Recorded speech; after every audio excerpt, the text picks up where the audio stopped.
વડોદરા જિલ્લાના વાઘોડિયા તાલુકામાં જિલ્લા પંચાયત, તાલુકા પંચાયત અને નગરપાલિકાની ચૂંટણી પહેલા જ રાજકીય માહોલ તંગ બન્યો છે।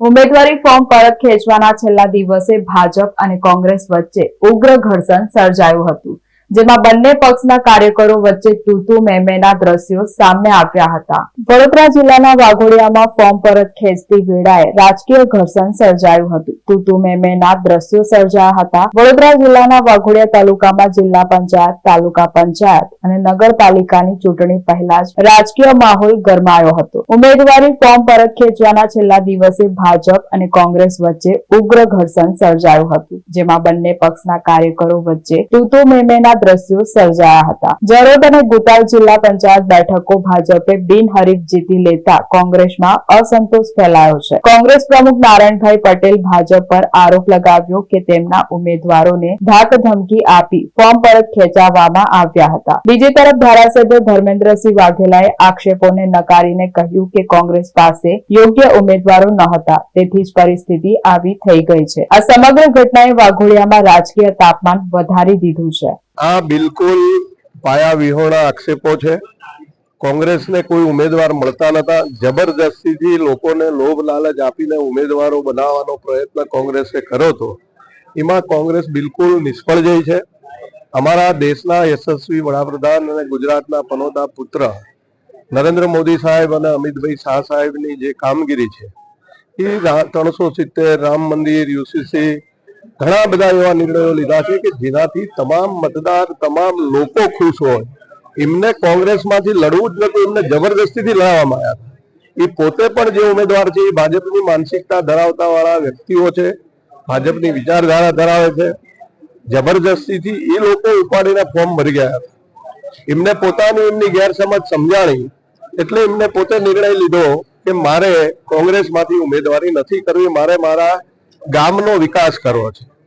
એટલે એમને પોતે સ્વેચ્છાએ ફોર્મ ખેંચ્યું છે।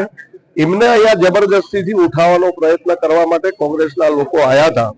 તો અમારા ભારતીય જનતા પાર્ટીના કાર્યકર, પૂર્વ જિલ્લા પંચાયત સદસ્ય રાજુભાઈ, પૂર્વ તાલુકા પંચાયત અને જિલ્લા સંગઠનના પ્રમુખ ભાઈ શ્રી સુરેશભાઈ અને ખૂબ મોટી સંખ્યામાં ભારતીય જનતા પાર્ટીના કાર્યકર્તાઓ અહીંયા પહોંચી ગયા હતા। મને પણ ફોન આવી ગયો એટલે હું પણ અહીંયા આવ્યો। ત્યારે નારાયણભાઈ કરીને જે કોંગ્રેસના પ્રમુખ છે એ પોતે અંદર ધસી જઈને જે ઉમેદવાર ફોર્મ પાછું ખેંચે છે એને ખેંચી લાવવાનો પ્રયત્ન કરતા હોય એટલે કાર્યકર્તાઓએ વચ્ચે પડીને કીધું કે ભાઈ એમની સ્વેચ્છાએ કરે છે, તમે કરવા દો, આમાં કોઈ જબરજસ્તી નથી। ઉમેદવારનું પણ તમે અત્યારે ઇન્ટરવ્યુ લીધું, ઉમેદવારે પણ કીધું છે કે હું મારી રાજી ખુશીથી આ મારું ફોર્મ પરત ખેંચું છું। એટલે આ પાયાવીણો આક્ષેપ છે। જે લોકો હારી ગયા છે, ઇલેક્શન થતા પહેલા જ તમામ સીટો એમની ગઈ છે। ઘણી બધી જિલ્લા પંચાયતો બિનહરીફ થઈ છે, ઘણી બધી તાલુકા પંચાયતો બિનહરીફ થઈ છે।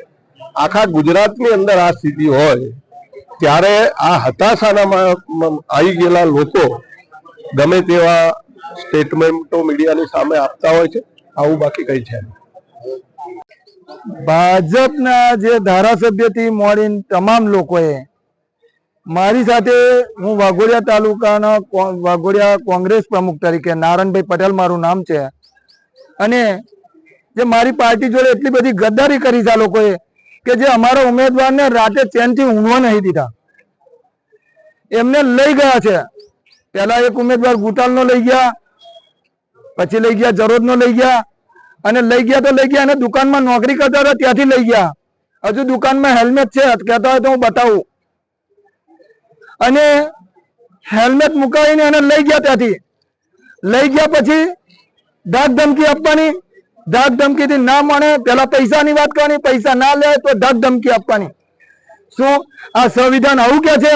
બાબા સાહેબને કાલે ફુલારથી આપને સ્વાગત કર્યું, શ્રદ્ધાંજલિ અર્પણ કરી, તો બાબા સાહેબનું સંવિધાન એવું કે છે કે કોઈક દુકાનમાં નોકરી કરતો હોય નોકરને ઉચકી દેવાનો, અને ઉચકી જઈને ભાજપનો કોંગ્રેસમાંથી મેન્ડેટ આલેલો હોય છતાં એને એની જગ્યાએ ભાજપનો હાર પહેરાવવાનો।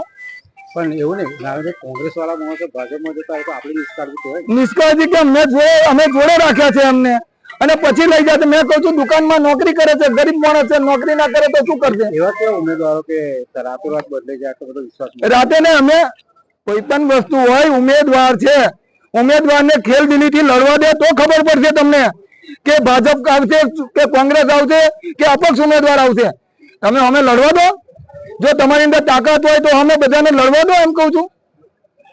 જો લડશે તો ખબર પડશે કે પ્રજાનો શું નિર્ણય છે. તમે ડાયરેક્ટ જ તમે જઈને એ કરી દેશો કે લઈ આને ખેંચી જઈને પૈસા આપીને ધક ધમકી આપીને ખેંચી જશો તો એનાથી શું થશે? અચ્છા, ઉપર આ તાલુકાની પ્રજાનું શું? ઉપર થોડી બોલાચાલી થઈ હતી, કયા બાબતે? એ મારે આ બાબતે બોલાચાલી થઈ કે મેં એમ કહ્યું કે તમે ભાજપ વાળા બે અહીંથી જતા રહો, મેં કોંગ્રેસનો મેન્ડેટ આપ્યો છે, મેં એની જોડે 10 મિનિટ વાત કરું, પછી એની જો ઈચ્છા હશે તો એ તમારી ફોર્મ પાછું ખેંચી લેશે. પણ મને 10 મિનિટ વાત તો કરવાનો મોકો આપો. મેં લગ્ન કર્યું છે એની જોડે, તો મારે છૂટાછેડા તો કરવો પડશે ને. પાર્ટીએ મેં એને લગ્ન કર્યું ત્યારે મેન્ડેટ આપ્યો છે. જો પતિ પત્ની કે કોઈ લઈને નાહી ગયો હોય એને જો પોલીસ 10-15 મિનિટ લગી બેહાડતો હોય અને વાતો કરાવતો હોય તો આ વાત ના કરી શકાય? વાત કરવા જેવી વાત નથી, સમજવા જેવી વાત છે. આ સંવિધાન શું કે છે? આપણા કેન્ડિડેટો જતા રહ્યા, આ બાબતે મારા કેન્ડિડેટો કોઈ ગયા નથી, 2 કેન્ડિડેટ ગયા છે. વત્તા મેં બીજી વાત કહું કે 2 કેન્ડિડેટો જોડે મારે ગઠબંધન હતું એટલા માટે, અને અમારે કુલ 17 સીટમાં મેં ફોર્મ ભર્યા હતા. કોઈ એવું કહેતા હોય? કેટલા ઉમેદવાર આપણા પાછું કોમ ખાલી 2 ઉમેદવાર જિલ્લાના કર્યા છે બસ. એક ગુતાલ અને એક જરોદ. અને આવનાર સમય કહેશે તમને. બીજી હજુ જિલ્લા પંચાયતો તાલુકા પંચાયતો બાકી છે, એનું રિઝલ્ટ કહેશે તમને. હે, હું વાઘોડિયા તાલુકા કોંગ્રેસ પ્રમુખ છું. નારણભાઈ પટેલ મારું નામ છે.